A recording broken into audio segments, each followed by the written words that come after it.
غزوہ حنین کے دن 5000 تیر انداز تھے سامنے. کتنے؟ 5000. اور عرب کے سب سے مشہور اور سب سے ماہر تیر انداز قبیلہ تھا یہ حوازن کا. اور انہوں نے ترتیب ایسی رکھی مسلمانوں پر رعب طاری کرنے کے لیے کہ 5000 لوگ ایک سانس میں تیر مارتے رہے اکٹھا. آپ اندازہ کریں کہ 5000 تیر ہوا میں اڑتے ہوئے آ رہے ہوں سامنے سے، تو کیا فضا کا عالم کیا ہوگا اس وقت. اور مسلمانوں کا جو لشکر آگے بڑھا تھا وہ بھاگ کر اس طرح پیچھے ہوا کہ بالکل ہی پیچھے چلا گیا. اب آگے سب سے آگے دشمن کے سامنے جو شخصیت کھڑی تھی وہ نبی کریم صلی اللہ علیہ وسلم. آپ کے اور دشمن کے درمیان کوئی ایک فرد بھی حائل نہیں تھا غزوہ حنین کے دن. اور 5000 تیروں کی بارش ادھر سے سیدھی. تو سب سے پہلے سینہ کس کا ہے وہاں پر سامنے؟ نبی کریم صلی اللہ علیہ وسلم کا.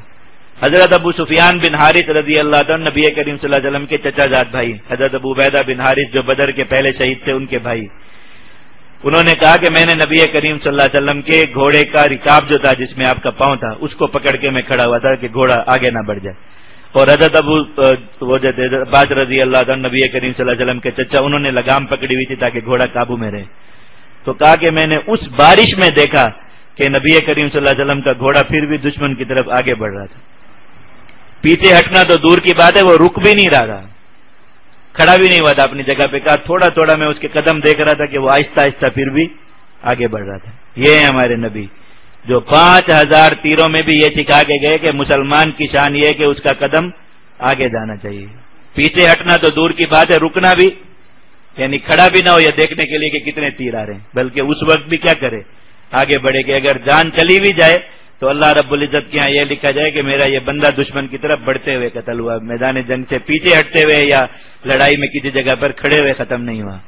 یہ شان ہے ہمارے آقا صلی اللہ علیہ وسلم کی. تو ہم ان نبی کی امت ہیں، آج لوگ پکڑ پکڑ کے برائلروں کی طرح کاٹتے ہیں، ذبح کرتے ہیں. وجہ اس کی یہی ہے کہ نبی کریم صلی اللہ علیہ وسلم کا اسوہ حسنہ نہیں جائے گی، ورنہ جو آدمی آگے بڑھتا رہے اس کو کوئی نہیں روک سکتا. دیکھو ملا عمر آگے بڑھتے رہے، ان کے قدم کوئی روک سکا؟ اسی طرح بڑھتے بڑھتے دنیا سے چلے گئے.